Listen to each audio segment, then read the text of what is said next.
ہو جاتے ہیں، مگر قرآن و حدیث کے سمندر میں ڈوبیے تو یہ فنا بقا کا جامہ پہن لیتی ہے۔ پڑھو، سب سے پہلی بات قرآن نے کہی کیا؟ تعلیم۔ پڑھو، اقرا بسم ربک، مگر کنڈیشن لگا دی پڑھنے، رب کا نام ساتھ میں لے کر پڑھو۔ جس نے پیدا کیا اس کا نام ساتھ میں لے کر پڑھو۔ اچھا، تو ایک ہے رب کے نام کی تعلیم جو یہاں سکھائی جاتی ہے، اور ایک ہے سب کے نام کی تعلیم جو پوری دنیا میں پڑھائی جاتی ہے۔ سوشلزم یہ سب کا پیدا کیا ہوا علم، سیکولرزم یہ بھی ایک علم ہے، کمیونزم یہ بھی علم ہے۔ اب تو ایسا وقت آ گیا کہ فاشزم کا بھی نام علم رکھ دیا گیا ہے، کمیونلزم کا بھی نام علم رکھ دیا گیا ہے۔ تو کمیونلزم سے بچنے کے لیے، فرقہ پرستی سے بچنے کے لیے، بے ایمانی سے بچنے کے لیے، ظلم سے بچنے کے لیے اور انسانیت کو بچانے کے لیے خدا نے کہہ دیا سب سے پہلے کہ علم حاصل کرو مگر میرے نام کے ساتھ۔ جب میرا نام لے کر علم حاصل کرو گے تو میں ظلم نہیں چاہتا، اور تمہارے پاس جو علم آئے گا وہ ظلم کے خلاف استعمال ہوگا، ظلم کے لیے استعمال نہیں ہوگا۔ میں بندوں کی تباہی نہیں چاہتا، اور علم کے ذریعے کیا بندوں کی تباہی نہیں ہو رہی ہے؟ یہ ہیروشیما پہ بم جو برسایا جن لوگوں نے وہ جاہل تھے؟ یہ ناگاساکی کو جن لوگوں نے تباہ کیا کیا وہ جاہل تھے؟ سب پڑھے لکھے لوگ تھے۔ یہ بینک لوٹ کر جو ہندوستان سے بھاگ گئے جاہل تھے؟ سب پڑھے لکھے لوگ تھے۔ یہ فرقہ پرستی جو لوگ پھیلا رہے ہیں دیش میں یہ جاہل ہیں؟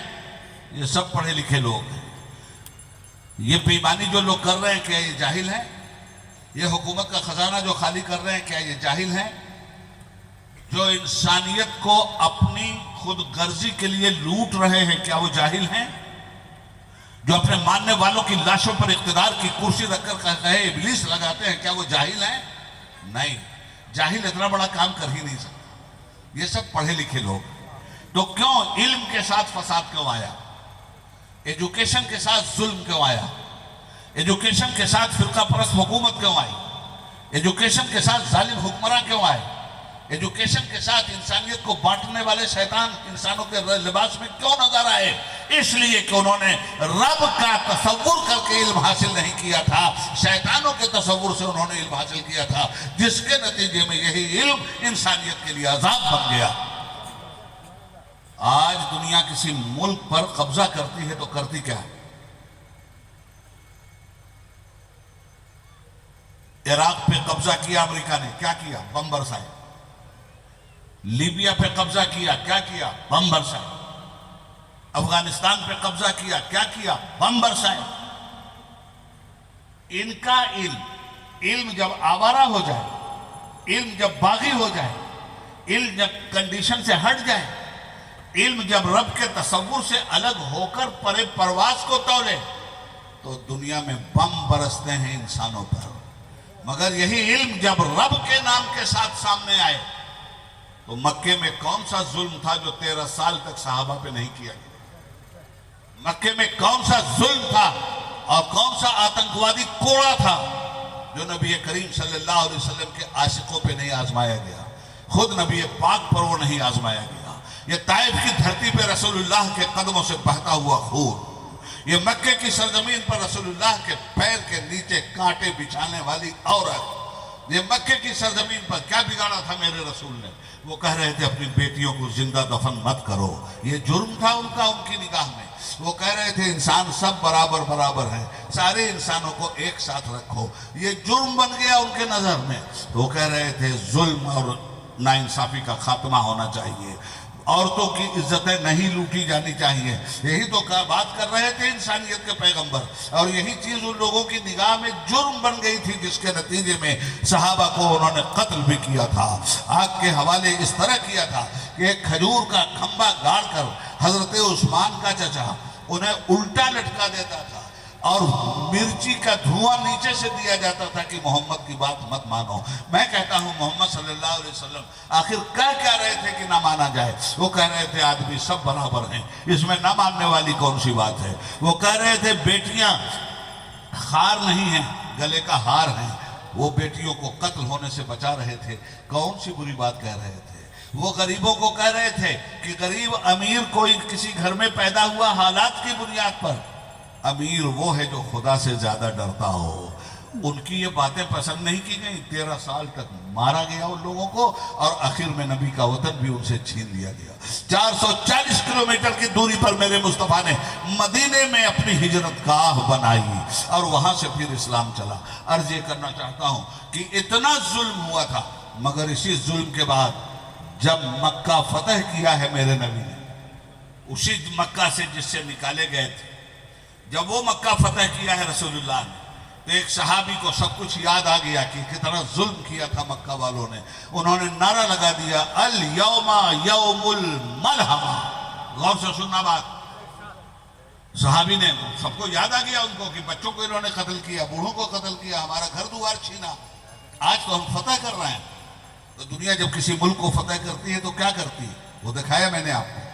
آج مکہ مسلمان فتح کر رہا تھا، رسول پاک کی فاتح عالم کی قیادت میں مکہ فتح ہو رہا تھا، اب کیا کریں؟ سب سہمے ہوئے تھے، اور ایک صحابی نے نعرہ لگا دیا الیوم یوم الملحمہ، آج کا دن مکے میں خون بہانے کا دن ہے، ایک ایک سے بدلہ لینے کا دن ہے، ایک ایک ظالم کی ٹکا پوٹی کر دینے کا دن ہے۔ جب رسول پاک کو یہ معلوم ہوا تو حضرت محمد صلی اللہ علیہ وسلم نے فرمایا اس کیپٹن سے میرا جھنڈا لے لو، اور اس کیپٹن کے بیٹے کو میرا جھنڈا دے دو۔ سن لینا غور سے بات، صحابی کا کیا قصور تھا بھائی؟ ان کو سارے جذبات یاد آ رہے تھے، مسلمانوں پہ کتنا ظلم ہوا تھا۔ وہ کہہ رہے تھے ایک ایک سے بدلہ لے، الیوم یوم الملحمہ، آج کا دن خون بہانے کا دن۔ حضور کو یہ بات پسند نہیں آئی، تو اللہ کے حبیب نے اس صحابی سے جھنڈا لے لیا۔ صحابی کہتے ہیں دوست کو، ساتھی کو، اور ان کے بیٹے کو جھنڈا دیا، کہا تیرے باپ نے اعلان کیا ہے الیوم یوم الملحمہ، آج کا دن خون بہانے کا دن ہے، میری طرف سے اعلان کر الیوم یوم المرحمہ، آج کا دن معاف کر دینے کا دن ہے۔ اب علماء بیٹھے ہیں یہاں، سادات بیٹھے ہیں یہاں، میں ایک باریک سا نقطہ آپ کو بتاؤں جو علمی ہے۔ ملحمہ اور مرحمہ، لام ہٹا دو ملحمہ کا تو مرحمہ بن جاتا ہے، اور مرحمہ میں لام ڈال دو، رے ہٹا کر تو ملحمہ بن جائے گا۔ صحابی نے کیا کہا؟ آج کا دن بدلہ لینے کا دن ہے۔ ایک حرف کو ہٹا کر میرے رسول نے اپنے معافی ضمیر کو کس طرح دنیا کے سامنے رکھا ہے، ایک ہی حرف تو ہٹایا ہے حضور نے۔ انہوں نے ملحمہ کہا تھا، لام ہٹا کے حضور نے مرحمہ کہہ دیا۔ انہوں نے کہا تھا قتل کر دینے کا دن ہے، اور رسول کہہ رہے تھے مانا کہ یہ مجرم ہیں مگر آج معاف کر دینے کا دن ہے۔ معلوم یہ ہوا کہ دنیا اللہ کے علم سے الگ ہٹ کر اگر علم حاصل کرتی ہے تو انسانیت پہ بم برساتی ہے، اور اللہ کے علم کے ساتھ اللہ کو یاد کر کے اگر انسانیت پہ فتح پائی جاتی ہے تو دنیا نے تو انسانیت پہ بم برسایا تھا، میرے رسول نے مکہ فتح کر کے انسانیت پہ پھول برسایا تھا۔